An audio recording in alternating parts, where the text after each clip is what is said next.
शारदीय नवरात्र सुरू झाला असून आज नवरात्रीचा दुसरा दिवस अर्थात नवरात्रीची दुसरी माळ असून दुर्गा देवीचे द्वितीय स्वरूप ब्रह्मचारिणी देवीला समर्पित आहे. नवरात्रीच्या दुसऱ्या दिवशी ब्रह्मचारिणी देवीची पूजा करण्यात येते. कठोर तपाचे आचरण करणारी देवी म्हणून ब्रह्मचारिणी ओळखली जाते.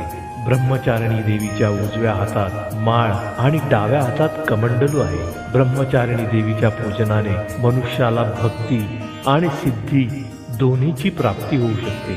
हजारो वर्ष अत्यंत कठोर तपाचरण केल्यामुळे दुर्गा देवीच्या या स्वरूपाला ब्रह्मचारिणी असे नाव पडले. देवीने कठोर तपाचरणाने महादेव शिवशंकराला प्रसन्न करून घेतले. सर्व देवतांनी आणि ऋषीमुनींनी देवीला महादेव शिवशंकर पती म्हणून प्राप्त होण्याचे वरदान दिले. ब्रह्मचारिणी देवीच्या शुभ आशीर्वादामुळे तप, जप, ज्ञान, वैराग्य, त्याग, संयम आणि धैर्य प्राप्त होते. ब्रह्मचारिणी देवीच्या पूजनाने सुख, शांतता, समृद्धता आणि धर्म प्राप्त होते. विवाहात येणाऱ्या समस्या, अडचणी दूर होतात.